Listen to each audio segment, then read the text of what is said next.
दुनिया में हम जो देखते हैं वह अनेक है, अनंत है।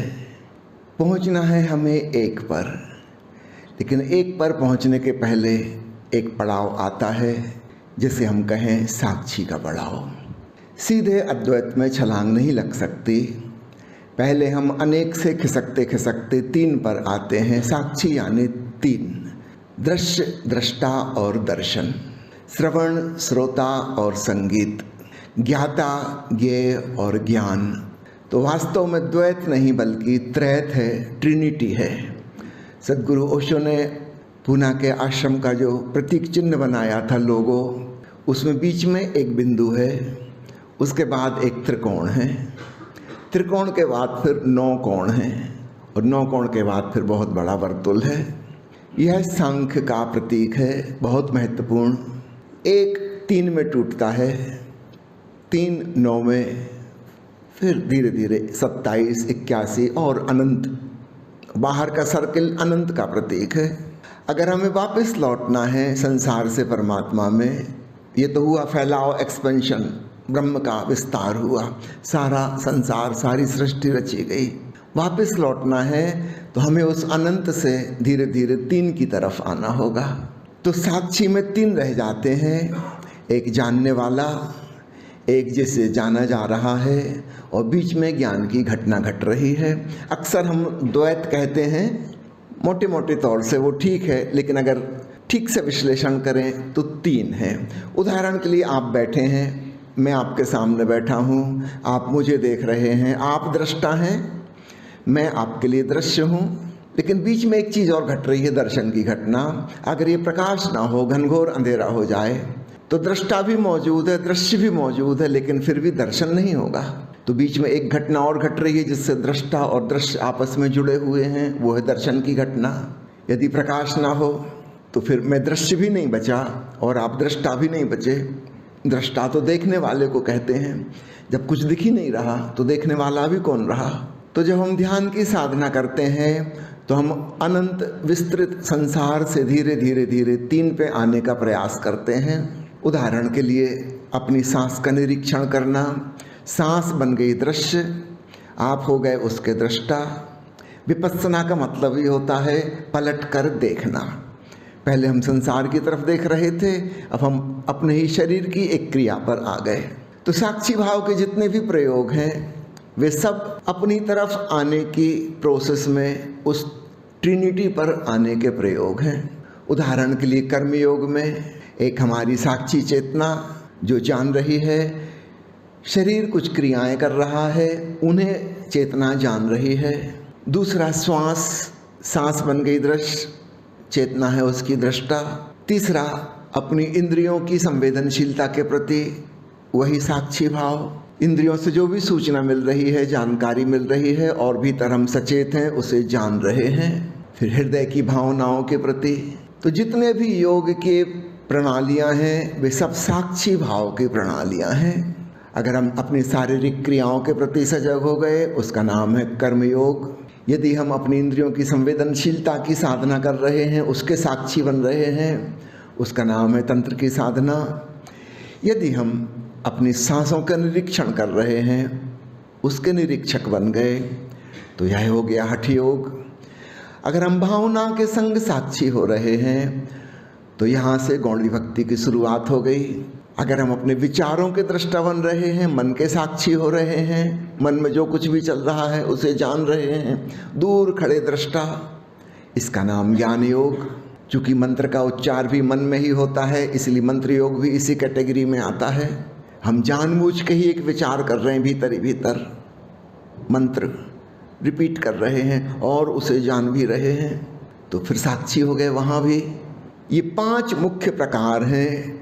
दुनिया में कुछ लोग कर्मठ किस्म के हैं, कुछ लोग भोगी प्रवृत्ति के हैं, कुछ साहसी प्रवृत्ति के हैं, कुछ भावुक वृत्ति के और कुछ विचारक वृत्ति के।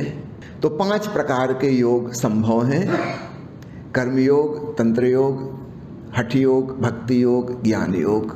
कुछ लोग ऐसे हैं जो समन्वित प्रकार के हैं, उनको हम ऐसा नहीं कह सकते खास कर्मठ किस्म के हैं कि ज्ञानी वृत्ति के हैं कि भावुक हैं। बांटना मुश्किल है, सब कुछ मिला जुला है। ऐसे लोगों के लिए फिर छठवां रास्ता है जिसे हम राजयोग कहते हैं। ओशो ने उसी को ध्यान योग नाम दिया है। उसमें सब कुछ आ गया। ओशो की प्रसिद्ध किताब ध्यान योग प्रथम और अंतिम मुक्ति, उसमें सब प्रकार की विधियां हैं, 5 प्रकार की। राजयोग का कहना है कि हम चुनाव नहीं करेंगे, नॉन सेलेक्टिव अवेयरनेस, कृष्णमूर्ति जैसे कहते हैं चॉइसलेस अवेयरनेस, चुनाव रहित जागरूकता।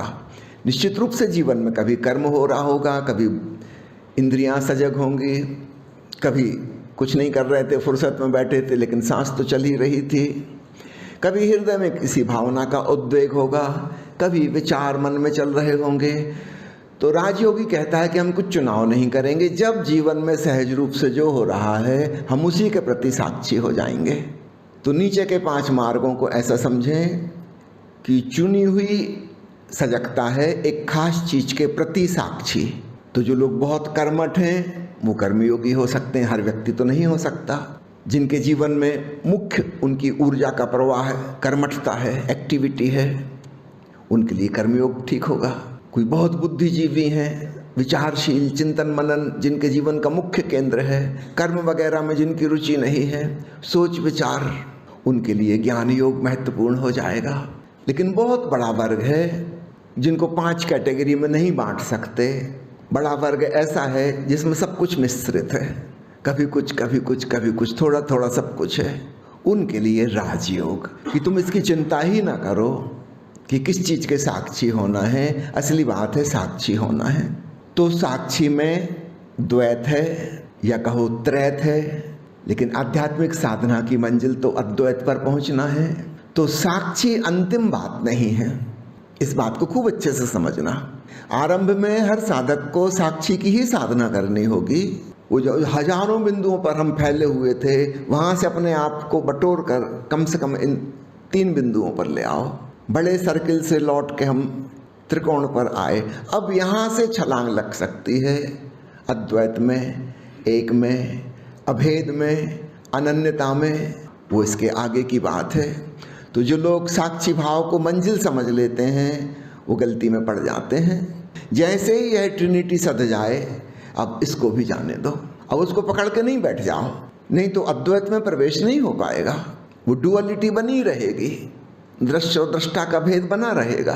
तो ध्यान अर्थात साक्षी आरंभ में, और जिसको हम अद्वैत कहें वह उसका मतलब है लौलीनता, तल्लीनता, मिट जाना, खो जाना, एक हो जाना, उसका नाम समाधि। तो ध्यान और समाधि साधना के 2 महत्वपूर्ण हिस्से हैं। आरंभ होगा ध्यान से, समापन होगा समाधि पर। 1974 में 21 मार्च को ओशो पूना शिफ्ट हुए थे और उसके बाद जो कार्यक्रम वहाँ होता था, प्रवचनमाला होती थी, हर 11 तारीख से 20 तारीख तक जो शिविर होता था उसका नाम होता था समाधि शिविर, स्मरण रखिएगा। उसके पहले तक 1973 तक ध्यान शिविर होते थे। 1974 में ओशो ने कहा कि अब बहुत साधक तैयार हो गए हैं और गहराई में जाने के लिए, अब ध्यान पर्याप्त नहीं है, अब समाधि में डुबकी मारो। समाधि का अर्थ है जहाँ दृश्य दृष्टा नहीं बचे, जहाँ केवल संगीत बचा, न कोई संगीतकार है और न कोई श्रोता है। सामान्य व्यक्ति को यह बात समझाना बहुत मुश्किल है, जिसने ब्रह्मनाथ को नहीं जाना उसको समझाना बहुत मुश्किल है। वो कहेगा ऐसा कैसे हो सकता है, कहीं छुपा होगा संगीतकार, मगर होगा तो ज़रूर जब संगीत पैदा हो रहा है तो, और संगीत है तो सुन रहे हैं तभी तो है, तो श्रोता तो है ही, श्रोता के बिना कैसे हो सकता है। उसको समझाना बहुत मुश्किल है। लेकिन जो ध्यान में सुनने लगे अनहद नाद, उनके लिए आसान हो गया। अब बात पकड़ में आने लगी। तो आरंभ में तो लगेगा कि द्वैत है, मैं सुनने वाला हूँ और यह रही ओंकार की ध्वनि। अब धीरे धीरे समाधि में जाने का मतलब है इस भेद को भी गिर जाने दो, यह भी ना रहे। वो जो हमारे अहंकार का आखिरी छाया जैसी रह गई है, शैडो जिसको कहें अस्मिता, ठोस अहंकार तो नहीं है, एक बारीक सी धूमिल छाया रह गई अस्मिता, अब उसको भी ड्रॉप करो, जाने दो, क्योंकि वहाँ अंतरतम में भीतर उसकी कोई ज़रूरत नहीं है।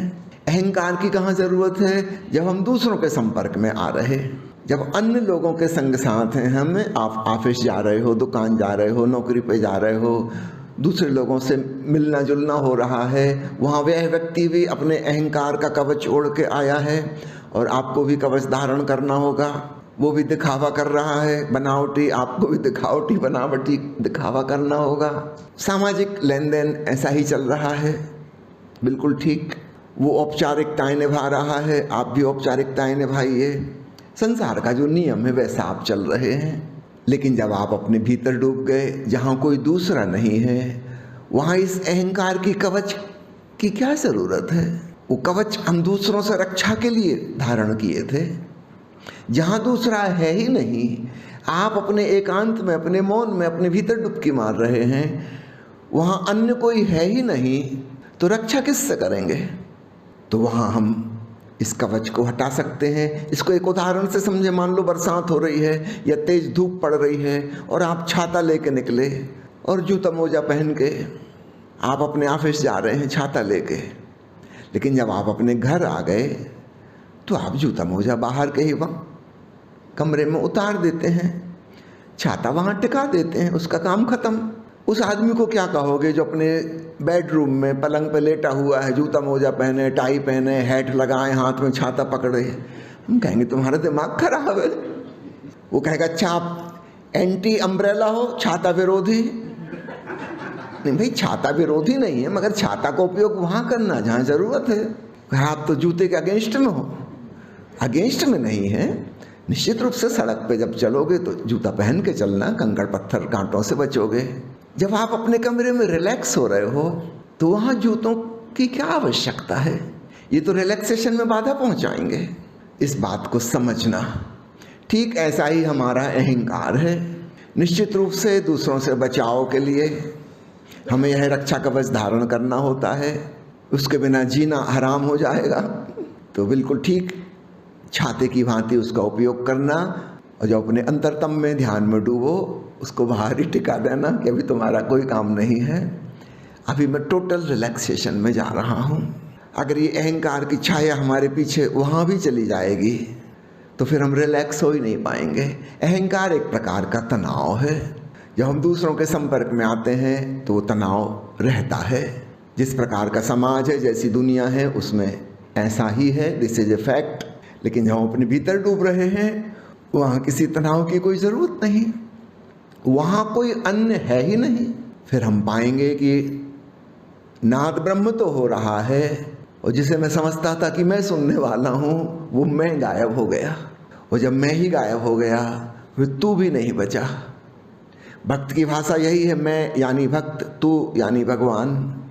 जिसको हम कह रहे थे ब्रह्म का नाद है, वो तो हम तब कह रहे थे जब हम साधक की भांति, भक्त की भांति सुन रहे थे। जहाँ इस छोर से भक्त गायब हो गया तो दूसरी तरफ से भगवान भी गायब हो गया। याद रखना, दृश्य और दृष्टा हमेशा जोड़ी में इकट्ठे हो सकते हैं। यदि कोई दृष्टा नहीं है तो याद रखिए फिर दृश्य भी नहीं बचा। वो तो दृश्य तभी कहलाता है जब कोई उसको देख रहा हो। जब तक दृश्य है तभी तक कोई दृष्टा है। तो मैं और तू की जो जोड़ी है, भक्त भगवान, साधक और साध्य, धीरे धीरे वह गायब हो जाती है, दोनों तरफ से गायब हो जाती है। ओशो ने बड़ा सुंदर नामकरण किया है उस अनुभव का, भगवत्ता। अब ना भक्त है ना भगवान है, सिर्फ भगवत्ता, दिव्यता, एक divine experience without any experiencer. यह बात हम अन्य किसी व्यक्ति को नहीं समझा सकते, पर आप सब लोग इसको समझ सकते हैं। सिर्फ संगीत रह गया, ना परमात्मा रूपी संगीतकार है और ना ही कोई साधक रूपी श्रोता है। प्रकाश का दर्शन मात्र रह गया, ना कोई दीपक है, ना कोई सूरज है जिससे रोशनी हो रही, और ना ही कोई देखने वाला बचा। यह अनहोनी घटना, यह रहस्यमयी घटना सिर्फ प्रकाश है। द्वैत विदा हो गया। इसलिए भीतर के उस अनुभव को बाहर की किसी शब्दावली में अभिव्यक्त करना बहुत मुश्किल है, क्योंकि बाहर जिनसे हम बात करेंगे वे द्वैत की बात समझते हैं और हम उन्हें ऐसी बात बता रहे हैं जो द्वैत के परे है। वो कहेंगे तुम्हारा दिमाग खराब हुआ, ऐसा कभी होता है क्या? ऐसा हो ही नहीं सकता।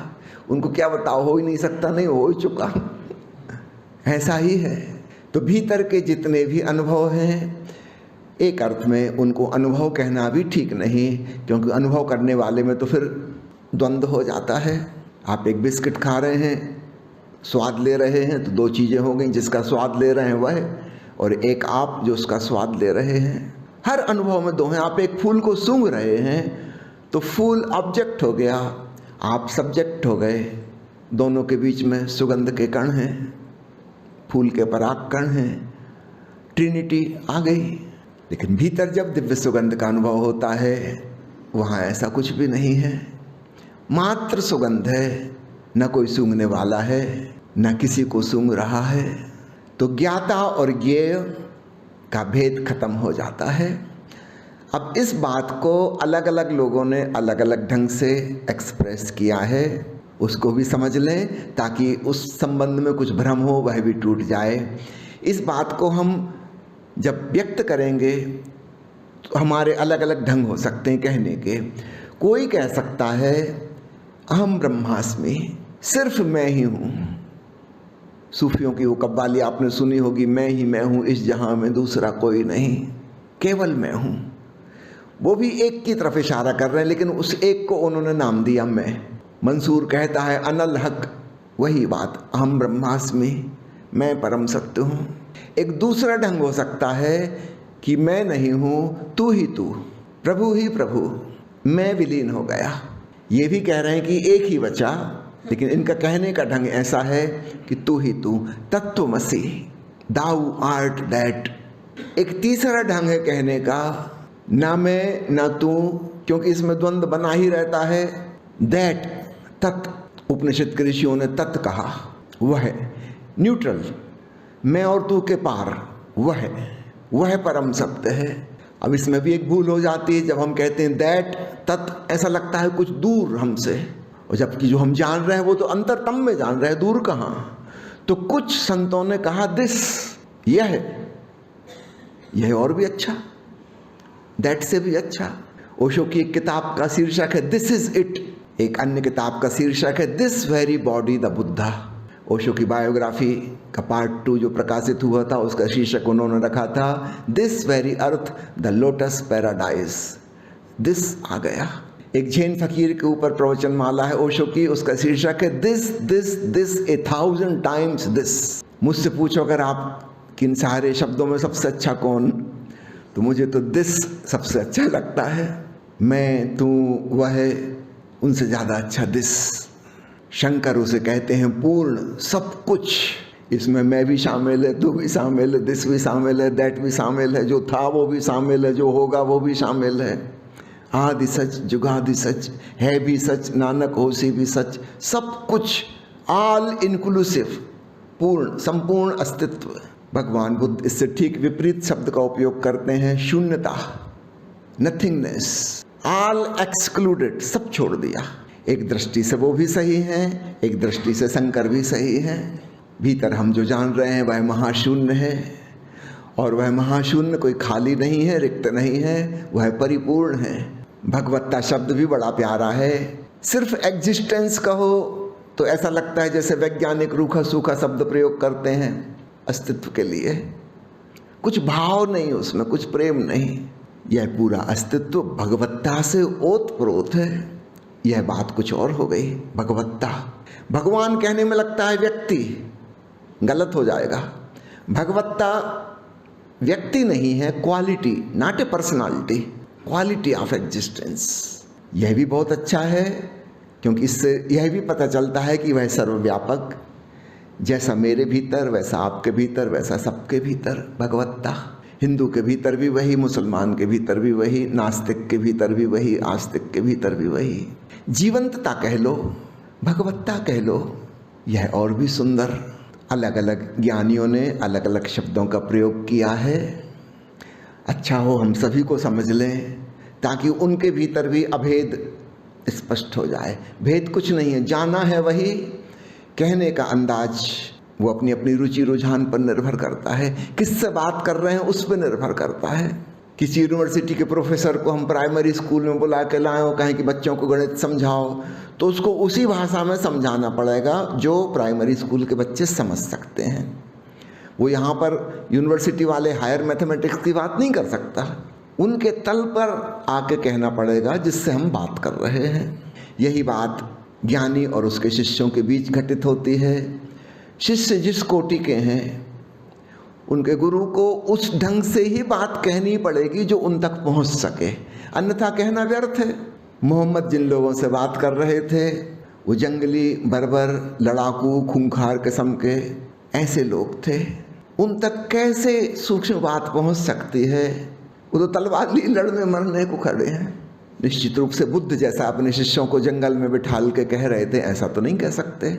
ईसा मसीह के जो शिष्य हैं 12, वे सब अनपढ़, गंवार, कोई मछुआरा, कोई किसान, कोई लकड़हारा।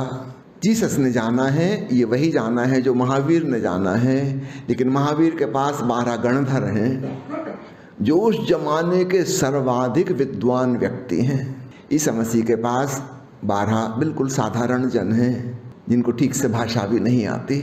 महावीर जैसी सूक्ष्म अभिव्यक्ति दे सकते हैं, ईसा मसीह नहीं दे सकते। जाना है जो वह वही है, लेकिन कहने का अंदाज बदल जाएगा, क्योंकि जिससे कह रहे हैं वो कौन है इस पर निर्भर करता है।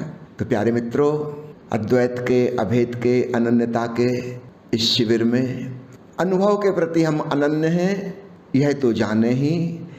ज्ञानी जनों ने जो अलग अलग ढंग से बातें कही हैं और जो बड़ी कंट्राडिक्टरी लगती हैं, वास्तव में उनमें भी अभेद है। वो भेद पड़ गया भाषा के कारण। जिस लोकेलिटी में वो पैदा हुए थे वहाँ क्या भाषा थी, वहाँ कैसी उपमाएं थीं, कैसे उदाहरण थे, वहाँ की लोकोक्तियाँ, वहाँ की कहावतें, जिनमें वो बात करेंगे। और फिर जिनसे बात कर रहे हैं वो बहुत महत्वपूर्ण है। किससे बात कर रहे हैं, वो किस मन स्थिति में है, वो कुछ समझ पाएगा, नहीं समझ पाएगा। इस बात का भी ख्याल रखें। सब ज्ञानी जनों की बातें एक ही अनुभव से उत्पन्न हुई हैं। साक्षी के आगे समाधि में डूबकर। कल एक और मित्र ने मुझे SMS भेजा है कि समाधि में डूब जाता हूँ, लेकिन जब लौट के आता हूँ तो कुछ भी नहीं कह सकता कि क्या अनुभव हुआ, कहीं कुछ भूल चूक तो नहीं हो रही। मैंने उसका बिल्कुल ठीक हो रहा है, तुम सौभाग्यशाली हो। समाधि में कोई अनुभव नहीं होता, क्योंकि अनुभोक्ता ही नहीं बचता। तन भी छूट गया, पीछे मन भी छूट गया। मन ही है वह जो ज्ञान का संग्रह करता, किसी अनुभव को इकट्ठा करता, फिर बाद में आके एक्सप्रेशन देता। वो भी नहीं बचता। वो तो जब वहाँ से वापस लौटोगे उस महाशून्य में से निकल के, तब फिर तुम्हें अपना मन मिलेगा। जिसको तुम छोड़ गए थे, वो छाता जहाँ रख गए थे वहीं मिलेगा। फिर तुम छाता उठाओगे। अब छाता से अपन पूछेंगे बताओ वहाँ क्या हुआ था, तो छाता कैसे बताएगा? छाता तो भीतर गया नहीं। ये बड़ी मुश्किल है। इसलिए हर ज्ञानी को एहसास होता है कि मैं जो भी बता रहा हूँ वह ठीक नहीं है, क्योंकि बता रहा हूँ उस छाता के माध्यम से। भाषा छाता को आती है। और इसलिए 90% से अधिक ज्ञानी मौन रह जाते हैं, चुप रह जाते हैं, वो बोलते ही नहीं, क्योंकि उन्हें पता है कि जो भी कहेंगे उससे मिसअंडरस्टैंडिंग और गलत फहमी पैदा हो जाएगी। इससे भला है चुप रहो। उनको खुद का याद आता है कि जब मुझे ज्ञान नहीं हुआ था, कोई मुझे समझाता ये, तो मैं भी तो नहीं समझ सकता था। तो आज मैं किसी को समझाऊंगा, वो बेचारा कैसे समझेगा? मैं बात ही कुछ अजीब बता रहा हूँ, अटपटी, रहस्यमयी। तो बेहतर है मौन ही रहो, चुप ही रह जाओ। तो बहुत ज्ञानी चुप रह जाते हैं। बौद्ध परंपरा में 2 शब्दों का प्रयोग होता है, एक अरहत और दूसरे बोधिसत्व। दोनों ने परम ज्ञान पाया, महासमाधि में डूबे। अरहत वो हैं जो लौटकर चुप रह गए, देखकर इस बात की असंभावना कि जो जाना है उसको कह ही नहीं सकते, वो चुप ही रह गए। बोधिसत्व वो हैं जिन्होंने करुणावश कहने का प्रयास किया, जानते हुए कि यह उचित नहीं है, लेकिन यह देखकर कि मौन रह जाने से भी कुछ बात नहीं बनेगी, किसी को कोई लाभ नहीं होगा, तो चलो कहते हैं, कोई नुकसान तो नहीं होगा। लाभ नहीं होगा तो चलो नुकसान भी नहीं होगा, शायद कोई इशारा समझ जाए, एक दूर की आशा, शायद। तो निश्चित रूप से उनके बोलने पर भी बहुत मिसअंडरस्टैंडिंग खड़ी होंगी, लेकिन शायद कोई समझ जाए, इस आशा में वे कहते हैं। तो बोधिसत्वों की गिनती बहुत कम होती है। कौन ये मुसीबत मोल ले? बड़ी मुश्किल से तो अपने भीतर का परमानंद जाना, अब कौन चिंता करे दूसरों की। लेकिन कुछ लोग हैं जो इतने प्रेम भाव से भरे हैं कि वो चिंता करते हैं, चाहे गालियाँ पड़ें, चाहे अपमान हो, चाहे गलतफहमी हो, जो हो सो हो, कुछ कहने का प्रयास करते हैं। तो सारे ज्ञानियों की बात में भी अभेद है, इस बात को भी समझना।